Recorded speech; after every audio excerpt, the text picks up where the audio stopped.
Welcome to the deep dive, everyone. So I want you to picture the year 2005 for a second. Oh, wow. Yeah, that was a chaotic year. It really was. And picture the absolute most recognizable human being on the face of the earth. Right. He walks into a criminal courthouse in Santa Maria, California. And he is literally wearing his pajamas. It was everywhere. Every channel, every tabloid. Right. To the late night hosts and, to the billions of people watching around the globe. It was a punchline. Yeah, the ultimate proof that the king of pop had just irreversibly lost his mind. Exactly.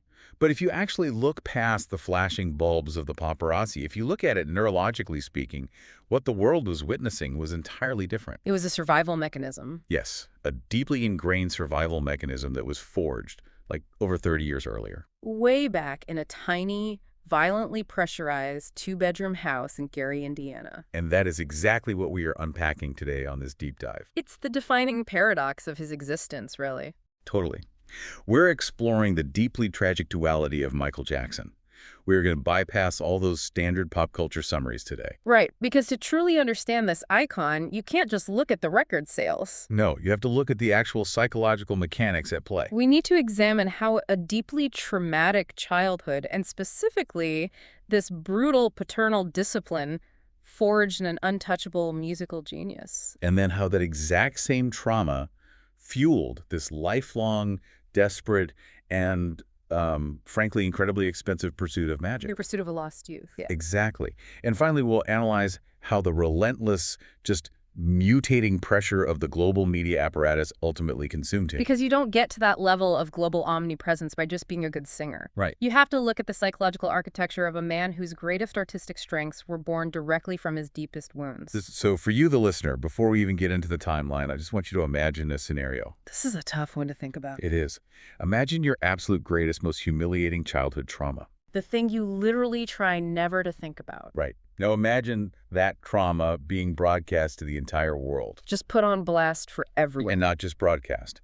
Every single coping mechanism you developed to deal with that trauma, the way you soothe yourself, the way you seek comfort, is scrutinized. Scrutinized, mocked, pathologized. Analyzed by billions of people daily. That is the landscape we are walking into today. And to understand the end of that road, we really have to go back to the beginning. Right. It doesn't start in a multi-million-dollar recording studio. It starts in Gary, Indiana. And Gary in the 1960s was, it was a very harsh, unforgiving industrial setting. A steel town. Exactly. The physical environment itself was just heavy. It was driven by sheer blue-collar survival. And at the absolute center of this is Joe Jackson. Right, the patriarch. A steel mill worker, a former boxer, and critically, a failed musician himself. That part is so important. He's living in this tiny two-bedroom house with his wife and 9 children. Wrap your head around that. 9 kids in a two-bedroom house. It's insane. And Michael, born in 1958, is the 7th of those 9.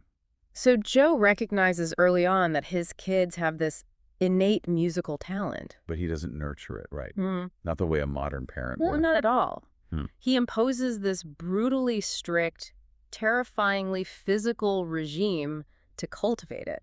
We're talking about a rehearsal environment where Joe would literally sit in a chair facing his kids. Just watching them harmonize and dance. Right, holding a belt in his hand. And if a child missed a step or sang off key, Joe was ready to, in Michael's own words later on, basically tear you up. The psychological impact of that specific type of discipline is just profound. I mean, how could it not be? Well, what's particularly fascinating is how differently it affected the kids within that exact same household. Like, because some of the older brothers seemed to handle it differently. Yeah, they seemingly managed to compartmentalize the abuse.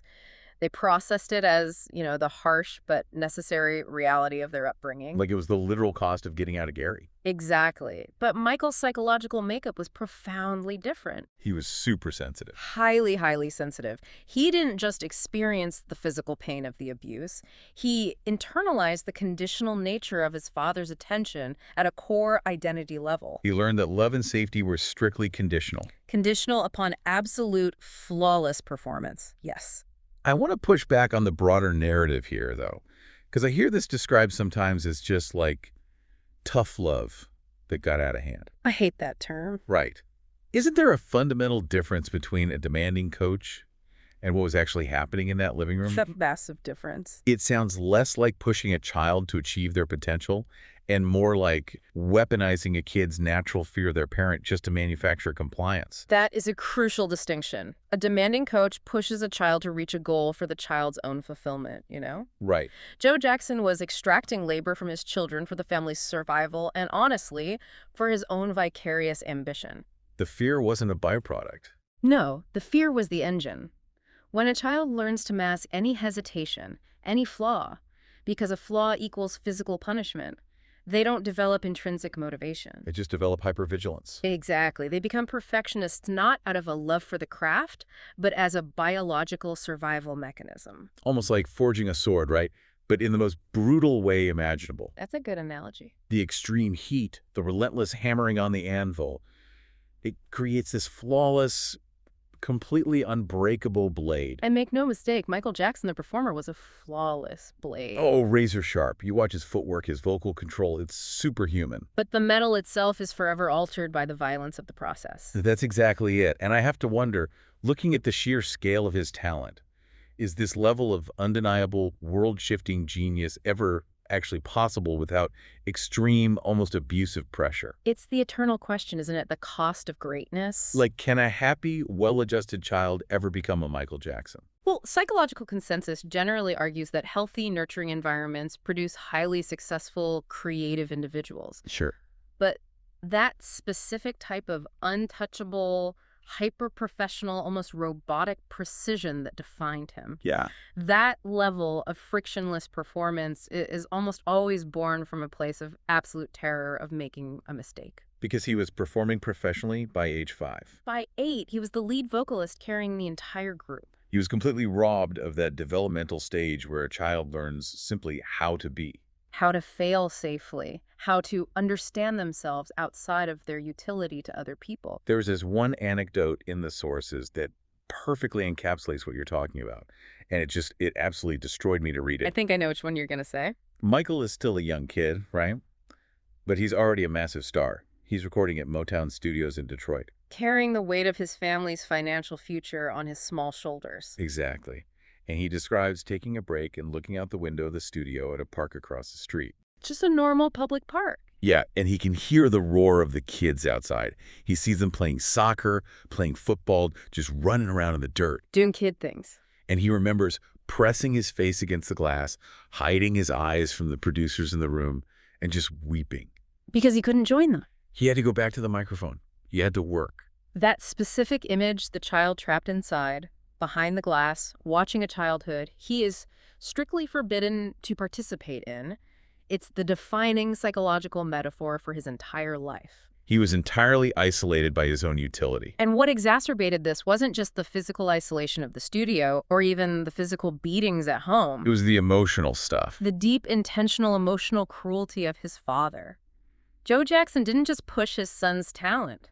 He actively demeaned his humanity. He constantly mocked Michael's physical appearance, right? Relentlessly. He specifically targeted his nose, calling it too big, calling him ugly. God, that's awful. He even refused to let the children call him Dad. They had to call him Joseph. He never treated Michael as a son. No, he treated him as a volatile commodity that needed to be managed through pure intimidation. Which is just devastating when you realize how much Michael craved that paternal approval. Oh, absolutely. Years later, whenever Michael would even speak about his father in interviews, his physical demeanor would actually change. You could see the trauma response. Wow. His face would visibly contort with stress. He would start hyperventilating or crying right there on camera. He did eventually state publicly that he forgave his father, though. He did. And he even acknowledged the really uncomfortable truth that without Joe's ruthless drive, there would literally be no Michael Jackson, the global superstar. But that rationalization doesn't heal the underlying wound. No.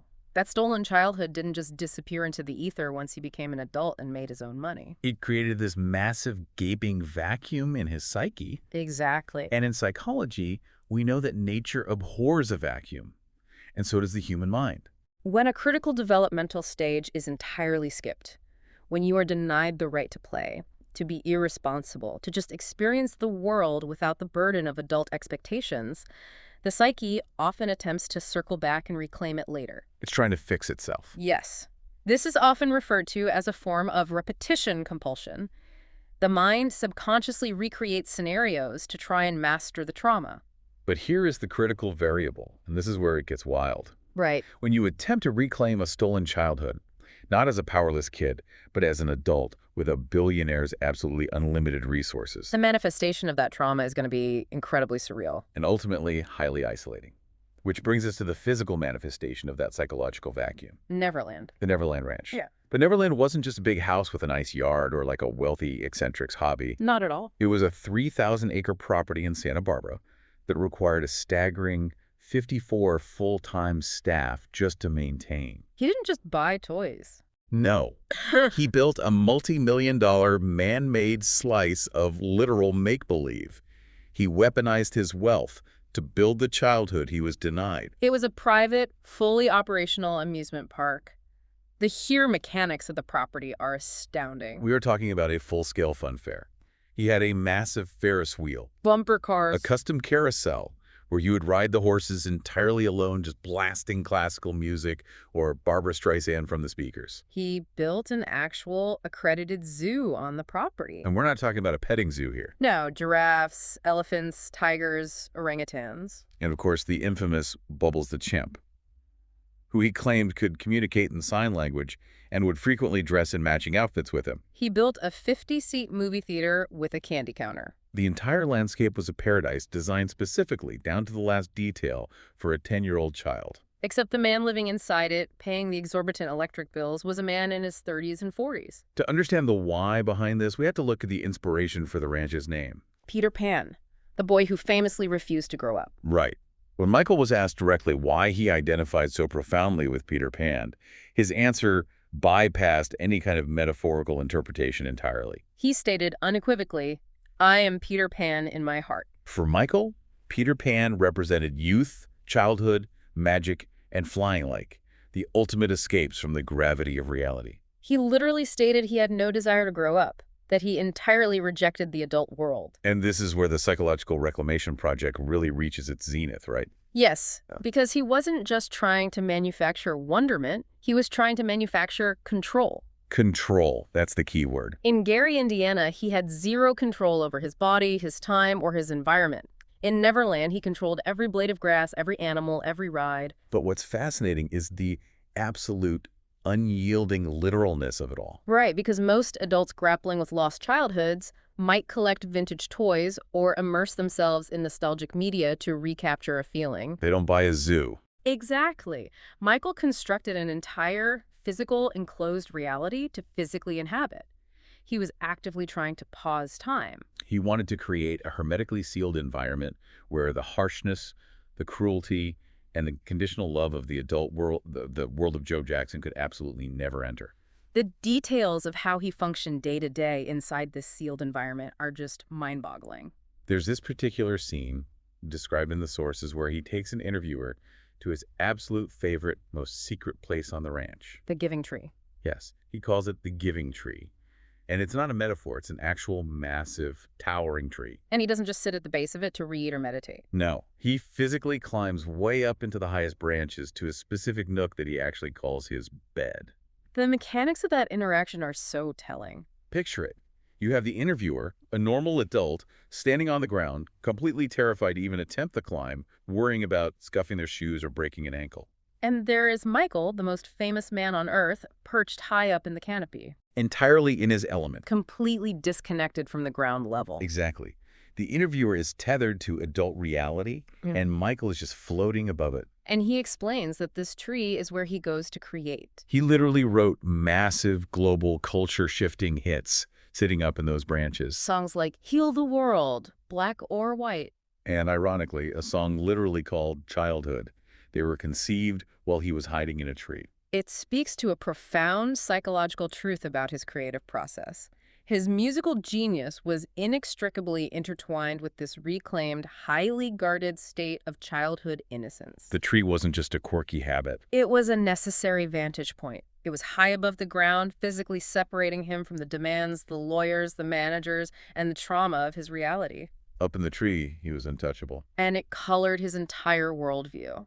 When asked what his absolute favorite pastimes were, you would naturally expect an artist of his unprecedented caliber to say, the roar of a stadium, feeling the energy of 100,000 people. But he genuinely, without a single hint of irony or PR spin, stated that his favorite things to do in the world were having intense water balloon fights and climbing trees. He compared it to other men enjoying watching football on a Sunday.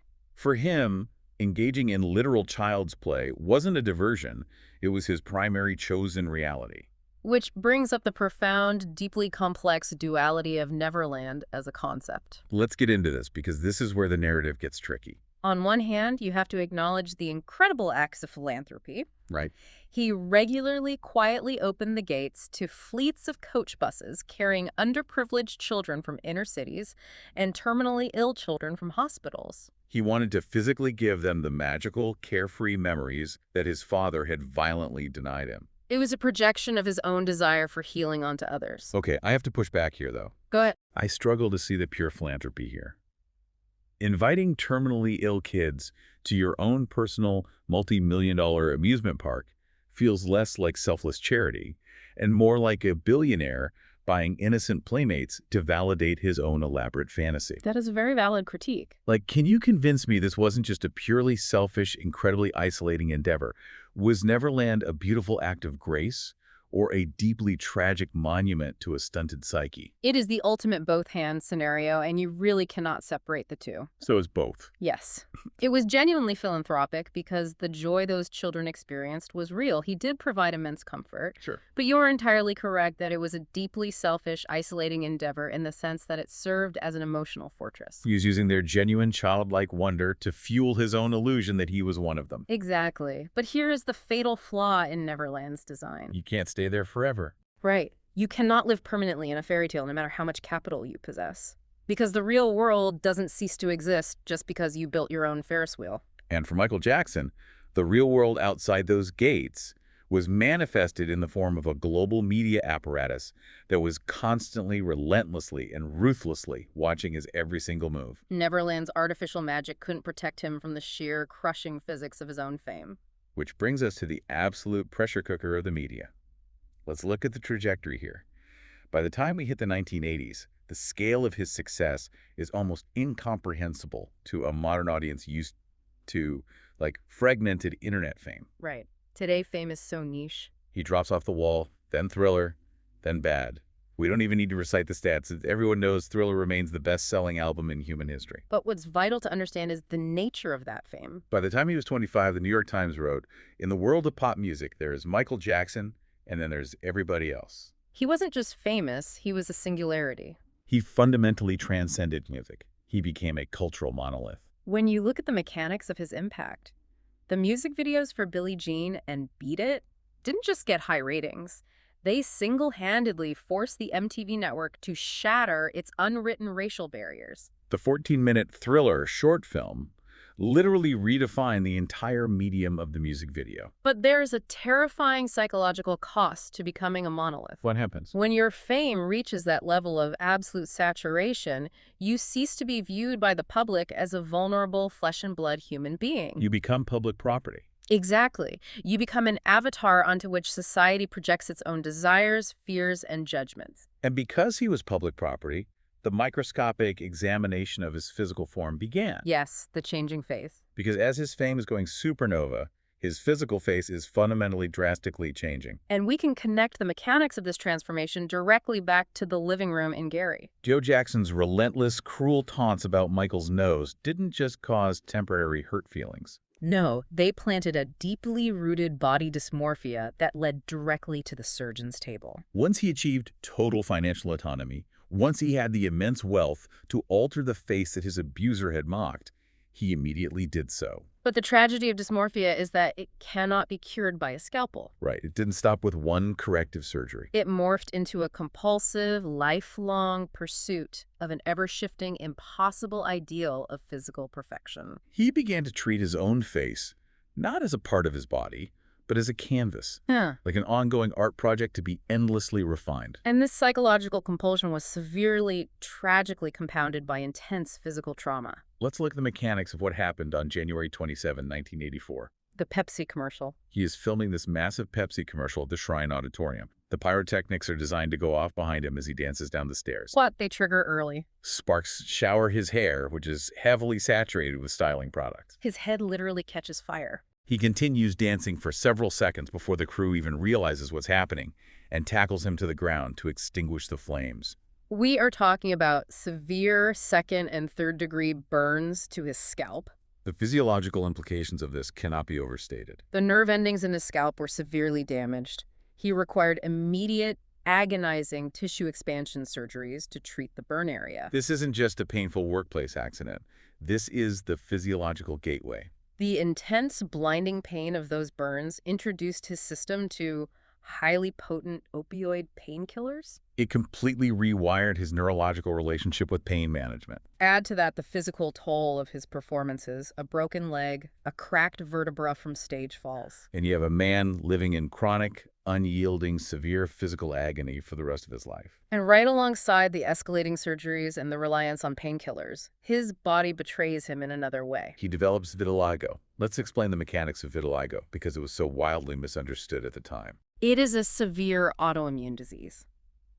The body's immune system mistakenly attacks and destroys melanocytes, which are the cells responsible for producing skin pigment. So it causes the complete, irreversible loss of pigment in stark blotches across the body. Right.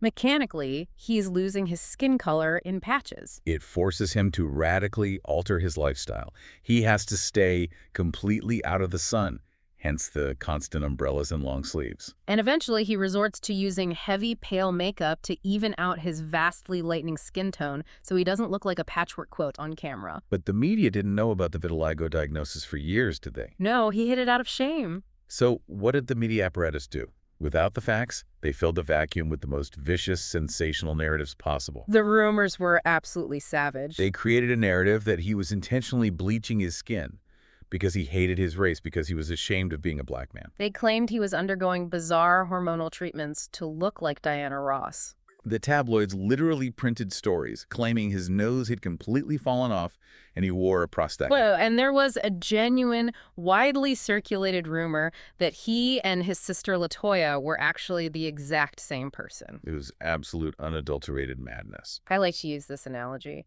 His relationship with the media became like an autoimmune disease itself. Oh, how so? The press was the immune system, designed to consume, digest, and regulate celebrity culture. To protect his fragile psyche, Michael built Neverland, a psychological immunosuppressant, a way to hide. But the more he isolated himself to stay safe, the more aggressively the media mutated to attack him. They stripped him of all human context. They demanded mystery and enigma from their pop stars, but then brutally punished him when his complex physical realities didn't align with their simplistic expectations. Imagine the psychological toll. Grappling with a disfiguring, uncontrollable autoimmune disease while simultaneously being the most photographed, scrutinized human being on Earth. And having your very racial identity and pride questioned daily by the global press. And he didn't just absorb it passively. If you look at his art, the anger is palpable. The black or white video is the perfect example. Right, take the end of the black or white music video. The song is a massive hit. Most people remember the first half, the beautiful, groundbreaking morphing sequence, the celebration of global diversity. It's very pop. But if you look at the original full-length ending, which was heavily censored and banned by networks shortly after its premiere, it tells a totally different story. A Black Panther sneaks off a soundstage, morphs into Michael in a dark, empty alleyway, and he unleashes this raw, aggressive, violent expression of pure indignation. He is smashing car windows with a crowbar. He is screaming, he is grabbing his crotch aggressively, he is tearing his shirt. It was a shocking display of dark, aggressive sexuality and pure, unadulterated rage that the public simply did not know how to process. They wanted the smiling kid from the Jackson 5. Or the smooth dancer from Off the Wall.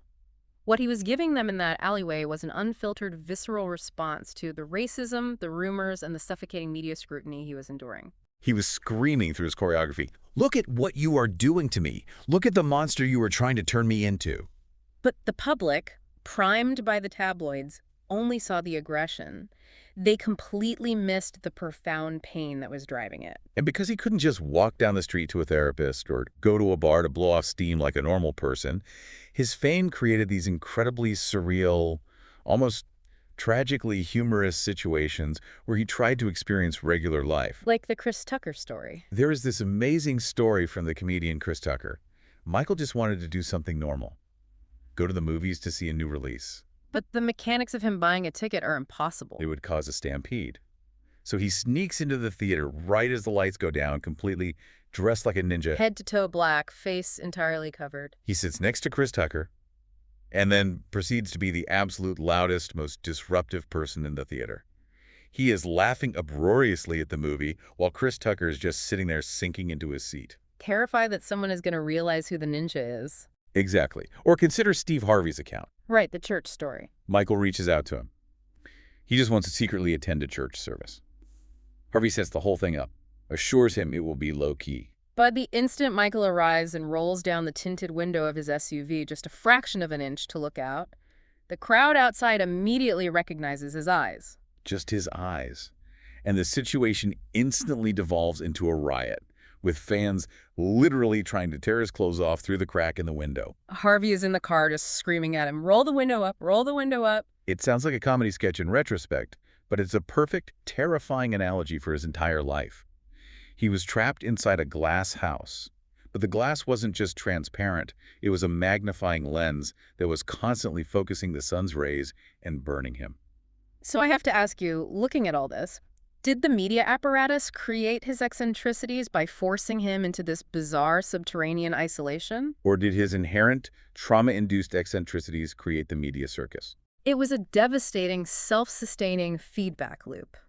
The more aggressively the tabloids hounded him, the more he retreated into his controlled, artificial fantasy world behind the gates of Neverland. And the more he retreated into that childish fantasy, the stranger and more alien he appeared to the outside world. Which only incentivized the media to hound him more aggressively for the next bizarre headline. He was profoundly isolated, yet entirely visible. This created a desperate, aching search for genuine human connection, for something real that wasn't mediated by cameras, managers, or sycophants. And this desperation ultimately drove his chaotic search for normalcy, specifically through an intense obsession with creating a family of his own. Let's transition into this search for a family because Neverland's artificial magic had a fatal flaw. You can't buy genuine human reciprocity. Bubbles the chimp in a Ferris wheel couldn't give him the one thing his father denied him: unconditional familial love. This drove him out of his sanctuary and into an incredibly fraught search for a real family, starting with his first marriage. And it wasn't to a normal person. No, it was to someone who actually understood his exact atmospheric level of fame. Lisa Marie Presley, the daughter of Elvis. The psychological dynamics of this pairing are absolutely fascinating. You have two individuals raised entirely outside of normal human reality. You have the biggest music star of the current era marrying the sole heir of the biggest music star of the previous era. They actually first met when she was a 7-year-old child. Elvis brought her backstage to a Jackson 5 concert in Vegas. But they reconnected as adults in the early 90s. And the media, true to form, immediately branded it a cynical PR stunt. They got married in 1994 in the Dominican Republic. And the timing was highly suspicious to the public because it happened right after the first wave of child abuse allegations against Michael had surfaced and been settled out of court. So the press assumed he was just using the Presley name to launder his image and look normal. But the actual accounts, including Lisa Marie's own deeply candid reflections, suggest something much more complex. Lisa Marie stated that she found a unique comfort with him. She liked not being the most famous person in the room for once in her life. She genuinely cared for him, and she had a strong, almost maternal desire to protect him. She looked past the eccentricities and saw a highly vulnerable person who she believed was profoundly misunderstood and manipulated by everyone around him. She wanted to save him. However, the marriage was incredibly strained from the start by Michael's absolute, all-consuming desire to have children immediately. Right, but I have to ask, wasn't it also incredibly naive of her? How so? She grew up as Elvis Presley's daughter. She watched her own father succumb to prescription drugs and the isolation of fame. She knew exactly what the gravitational pull of that kind of fame does to a person's psyche. Did she really think she could just play house and fix a man who hadn't lived in reality since he was 5 years old? Naivete played a role, certainly, but it was driven by a savior complex. She thought her unique background gave her the tools to navigate his world. But she hit a hard wall when she realized the extent of his issues. She already had 2 children from a previous marriage, and she became deeply, deeply concerned about his escalating use of powerful prescription medications.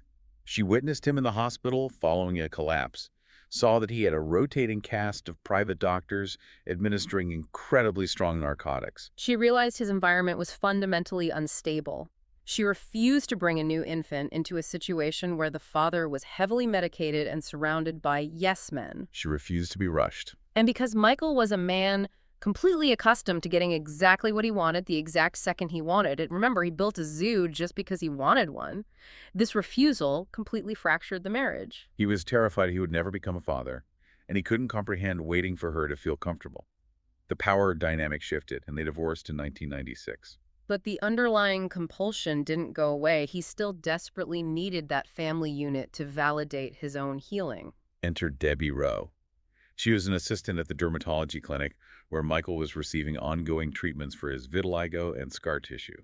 Over hours of treatments, they developed a close, trusting friendship. She listened to him. She saw how utterly devastated he was about his divorce and his fear of never being a father. And, according to the accounts, she essentially offered to carry his children as a platonic gift to a man she deeply pitied and cared for. It was a highly unconventional, almost entirely medical arrangement.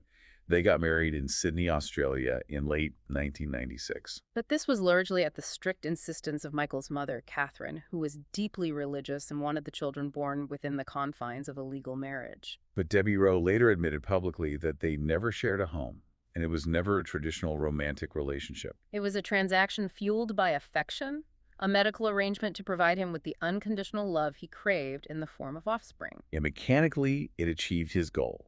They had a son, Prince, in 1997, and a daughter, Paris, in 1998. Later, in 2002, he had a third child, Blanket, now known as BG, via an anonymous surrogate. He finally possessed the family he had dreamed of. But he was now tasked with raising them, and he was doing it entirely inside the fishbowl of his own deeply distorted existence. He was completely determined to protect them from the harsh reality of the media that had ruined his own life. But because his psyche was so fractured, his methods of protection were deeply rooted in his own paranoia. Which leads us to one of the most infamous, terrifying moments of his public life, the 2002 Berlin hotel incident. Let's break down the mechanics of this moment because it is crucial for understanding his mental state. He's on the 4th floor of the Hotel Adlon in Berlin. There is a massive screaming crowd of hundreds of fans gathered in the street below. He has just arrived with his newborn third child, Blanket. The crowd is chanting for him. And he gets so caught up in the surge of adoration that he brings the infant out onto the balcony, walks to the edge, and literally dangles the baby over the iron railing with one arm to show the crowd below. The footage is visceral and terrifying to watch. The baby's face is covered by a towel, and he is holding him precariously over a 4-story drop. But when psychologists analyzed the behavior leading up to it, it wasn't an act of malice, and it wasn't intentional child endangerment in his mind. It was a profound, tragic disconnect from basic human reality. One of the analysts comparing it to a movie scene is what really made it click for me. They compared it to the opening scene of Disney's The Lion King. Precisely, the psychology of the Lion King presentation. He wanted to present his new cub to his adoring kingdom. The massive emotional surge of that theatrical moment completely overrode his basic biological safety instincts. His brain literally did not process the physical danger, the gravity, or the sheer drop of the balcony. He only processed the theatricality, the narrative of presenting the prince to the people. It was an absolute failure of risk assessment, born from a life lived entirely inside a sycophantic bubble where real-world consequences rarely applied to him. He apologized profusely afterward, calling it a terrible mistake, but the damage to his public image as a capable father was irreversible. And his attempts to protect them in their day-to-day lives were just as extreme and disconnected from reality. He homeschooled them strictly within the confines of Neverland. Whenever they did leave the property, he forced them to wear elaborate, bizarre masks, veils, or Halloween costumes over their faces. He truly believed he was shielding their identity so they could have normal, anonymous lives when they weren't with him. But listener, think about the bitter irony of this.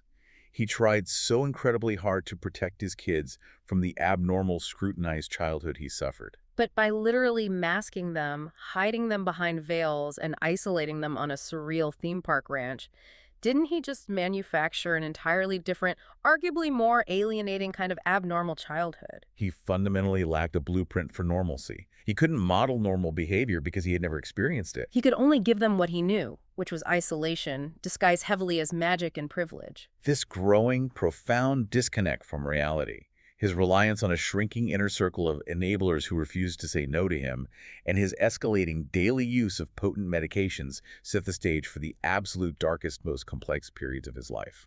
Which brings us to the allegations, the trials, and the ultimate fall.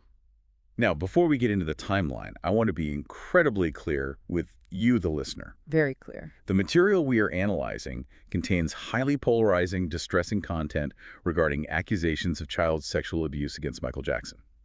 We are not here to act as a jury. No, we are not taking sides. We are not here to declare guilt or innocence or to preach a specific moral viewpoint.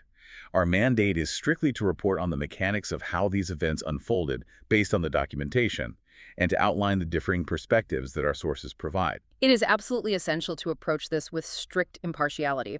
We are examining the legal maneuvers, the media response, and how these devastating events permanently altered the trajectory of his life, his health, and his career. So let's lay out the mechanics of the timeline.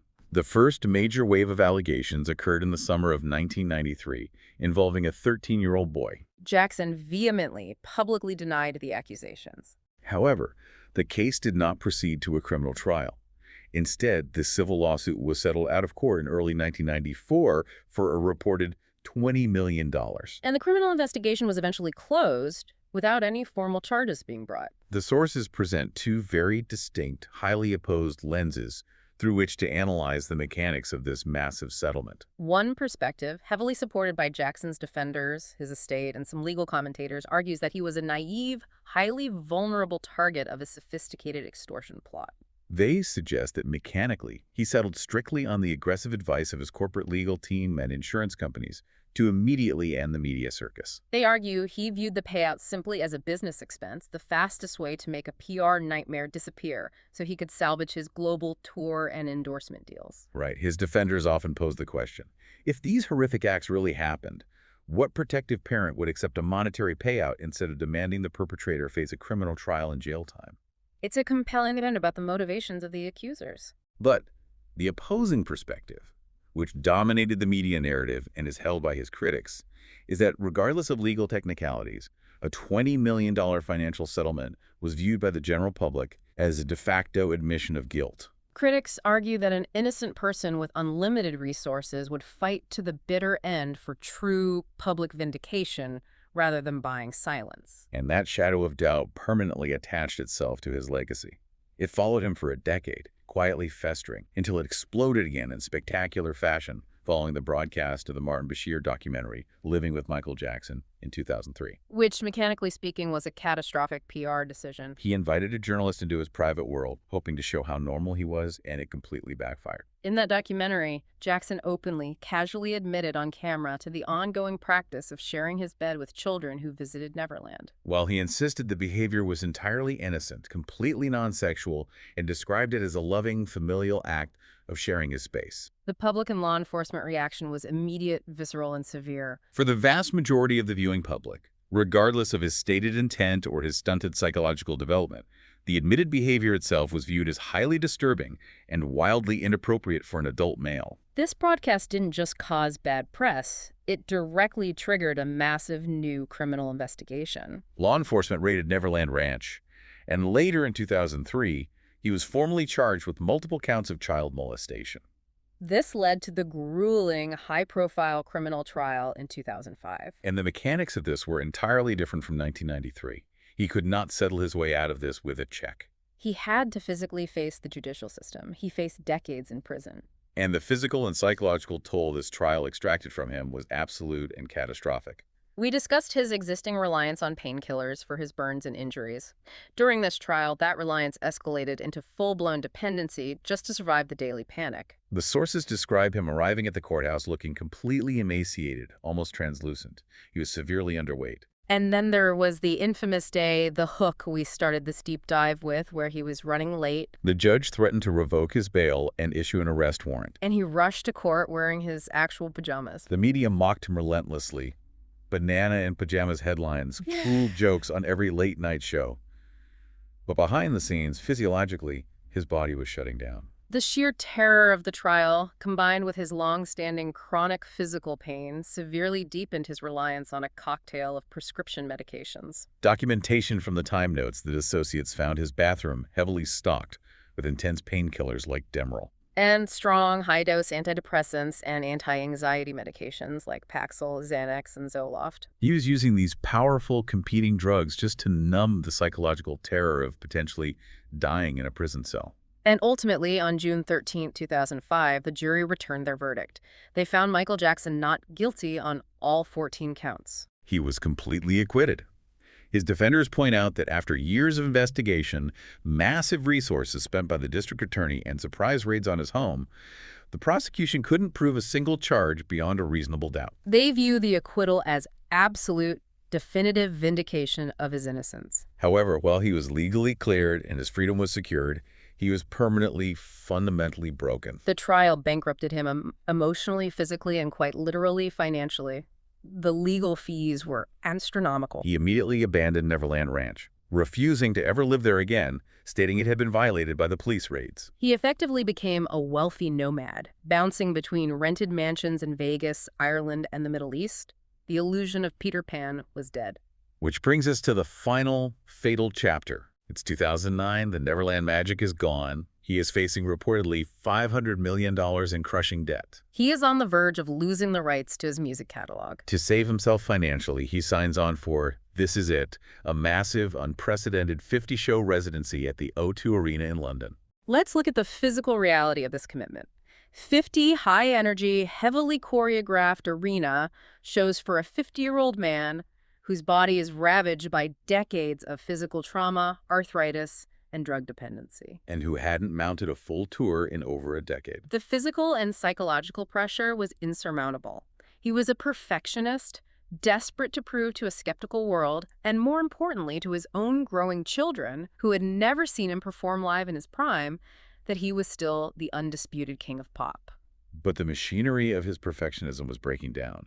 The crushing debt, the massive media expectations, the grueling physical rehearsals in Los Angeles, it triggered severe, debilitating insomnia. His brain simply would not shut off, and the only off switch he could find was medical unconsciousness. And that brings us to the final, fatal enabler, his private physician, Dr. Conrad Murray. Murray was hired for an exorbitant monthly salary specifically to keep Michael functioning for the London tour. But instead of treating the root cause of his insomnia safely, Murray resorted to an incredibly dangerous mechanical solution. He began administering propofol. For those unaware, propofol is not a sleep aid. It is a powerful, dangerous intravenous anesthetic used strictly in hospital surgical settings to induce a coma-like state for operations. It requires constant, dedicated monitoring of the patient's heart and breathing.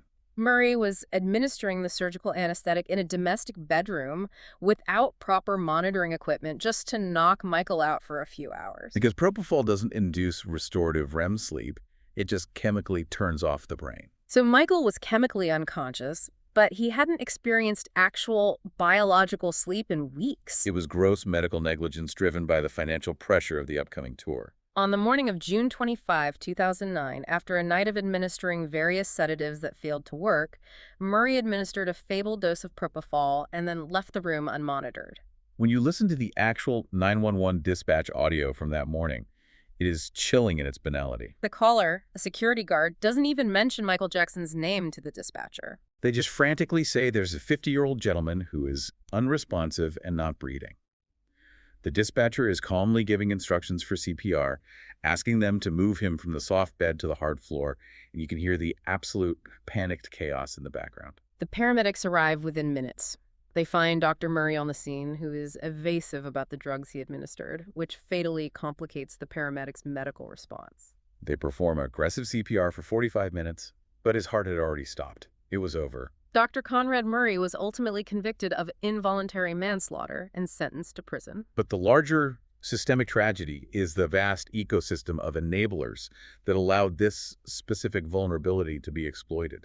The concert promoters demanding a grueling schedule to recoup their massive investments. The rotating cast of doctors willing to entirely violate medical ethics for a massive paycheck. The overarching cultural apparatus that demanded he perform at a superhuman magical level, rather than allowing him to be a sick, aging man. They didn't just want a comeback show, they wanted a literal resurrection of his youth. And the mechanical pressure of that demand literally killed him. But as we move into the final section of our deep dive, the tragedy of this story doesn't end with his death. Because all of that intense media pressure, all of that relentless scrutiny, it didn't just evaporate into thin air. It was immediately, forcefully, and entirely transferred to the 3 children he left behind. The burden of the legacy. For their entire lives, he had shielded them behind physical masks and the towering walls of Neverland. They were the most sheltered children on Earth. And suddenly, overnight, the masks are ripped off, and they are thrust entirely unprotected into the blinding, scorching spotlight of a global mourning period. At his public memorial at the Staples Center, which was broadcast live and watched by an estimated 2.5 billion people worldwide, his daughter Paris, who was only 11 years old at the time, stood at the microphone. Completely unmasked, surrounded by legendary celebrities, she wept and spoke to the world about her father. It was a profoundly heartbreaking, brutally abrupt introduction to public life. And from the various global sources we've analyzed, the divergent paths these 3 children took to navigate the immense gravity of this legacy are incredibly revealing. The 2 sons, Prince and Biji, largely chose quieter, highly controlled paths, attempting to manage the legacy without being consumed by it. Prince, the eldest, embraced a sense of normalcy. He graduated from Loyola Marymount University with a business degree. He embraced a philanthropic route, co-founding a charity called Heal Los Angeles, which is directly inspired by his father's Heal the World initiatives. He seems to have found a mechanical way to honor the positive, charitable aspects of the legacy while keeping his personal life relatively shielded. And the youngest, Biji, formerly known as Blanket, faced immense public bullying simply over his childhood nickname, which led him to legally change his name to Biji in 2015 to reclaim his own identity. He has stayed almost entirely out of the public eye. But recently, he emerged in a very specific, controlled way as an indie filmmaker. He wrote and directed a short film called Rochelle's, and the plot of this film is fascinating. It's about a prestigious restaurant chef who obsessively pursues the creation of the perfect dish, and this relentless perfectionism ultimately destroys him. It even won Best Drama at a film festival in Santa Monica. The psychological symbolism there is incredibly potent.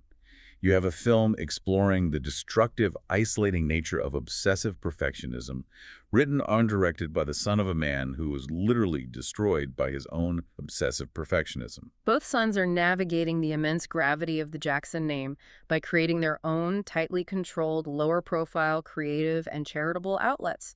They are trying to engage with the world on their own terms. But then we have Paris, and Paris bore the absolute brunt of the media pressure. Her journey is a tragic, almost inevitable public mirroring of her father's own struggles with identity and scrutiny. Without the protective, albeit bizarre, bubble of Neverland, she was exposed instantly to the brutal, unfiltered reality of the internet and tabloid culture. The psychological transition from total isolation to total global exposure was violently abrupt. She didn't have the coping mechanisms to handle it. She faced relentless, vicious cyberbullying about her appearance, her parentage, and her father's controversies. She had paparazzi physically stalking her every time she went to a coffee shop. It got incredibly dark, very fast. She's been very open about her descent into severe trauma during her teenage years. She struggled deeply with body image issues, initially turning to food for comfort, which led to weight gain and more bullying. She then fell into a dark, expressive emo phase, posting about her deep sadness and depression online, which, tragically, only invited more public mockery from the tabloids. She was a traumatized teenager, desperately searching for her own identity, but she was trapped inside the most scrutinized, heavily mythologized family in the world. The sources document that the pressure became lethal. She turned to dangerous substances to numb the pain, she engaged in severe self-harm, and she survived multiple tragic attempts on her own life. In response to this escalating crisis, her family intervened and sent her to a behavior modification boarding school in Utah called Alpine Academy. She spent nearly 2 years there, and while it was initially framed by the family's PR as a helpful restorative retreat, Paris later came forward specifically in solidarity with Paris Hilton's own disclosures about the troubled teen industry, to bravely reveal that she suffered institutional mistreatment and further trauma while locked inside that facility. It's a cycle of trauma, but what is truly remarkable about Paris is her ongoing redemption arc. She found her way out of the darkness, she found her voice through the exact same medium that defined and consumed her father, music. But she did it entirely on her own terms. For years, she adamantly refused to make music, terrified of the inevitable crushing comparisons to the king of pop. But eventually she realized she didn't have to be a stadium pop star. She could use music simply to express her own messy truth. In 2020, she released an indie folk album called Wilted. It wasn't heavily produced pop, it was raw, honest, acoustic, and highly vulnerable. And she has spoken openly about her recovery, recently celebrating 5 years of continuous sobriety, stating that for the first time in her life, she feels her smile is actually genuine. However, her relationship with her father's massive, complicated legacy remains incredibly fraught. She is not simply a passive inheritor. In her younger years, right after his death, she fiercely defended him against all allegations, insisting with absolute certainty that he was entirely innocent and the victim of a massive media conspiracy. But her public stance appears to have shifted, or at least quieted, as she has grown into adulthood and processed her own trauma. Yes, there is a distinct, noticeable silence from her during recent waves of allegations brought forward by others in documentaries. She has chosen not to engage in the public defense. And most tellingly, she has been highly publicly critical of the upcoming estate-produced Michael Jackson biographical film. Even though her brothers are supporting it, and her own cousin Jafar is starring as Michael, Paris reportedly read the script and publicly clashed with the estate executors. She accused them of sugarcoating the ugly truths, of creating a sanitized, heavily fictionalized Hollywood version of his life to protect the brand, and she has publicly criticized how the estate manages its funds. She is the one family member willing to actively disrupt the polished, profitable family narrative. She recognizes deeply and personally that the legacy isn't just magic, moonwalking, and record sales. It's also profound trauma, deep pain, and unresolved, uncomfortable questions. So, listener, look at Paris's journey. Is she the ultimate proof that you simply cannot outrun a legacy of this magnitude? She tried to avoid music, she tried to avoid the spotlight, she tried to disappear into a normal life, but the immense, crushing gravity of being Michael Jackson's daughter just violently pulled her back into the center of the storm. But instead of letting it destroy her, she is using her position to force the world to look at the messy, painful reality rather than just the polished, profitable illusion. She is refusing to wear the mask, both literally and figuratively. It's a profound act of rebellion against the very machinery that consumed her father. Wow. Okay, to summarize the incredible breadth of what we've unpacked today for you, the listener, we have deeply explored the tragic, inextricably linked dual nature of Michael Jackson. We examine the mechanics of how the extreme, abusive discipline of his childhood in Gary forged an untouchable, superhuman artist, but left behind a profoundly fractured, terrified man. We explored how he spent his vast fortune attempting to build a physical 3,000-acre manifestation of the childhood he never had, only to be crushed by the immense, mutating weight of global media scrutiny, his own desperate medical coping mechanisms, and a financial ecosystem that prioritized his profitability over his basic humanity.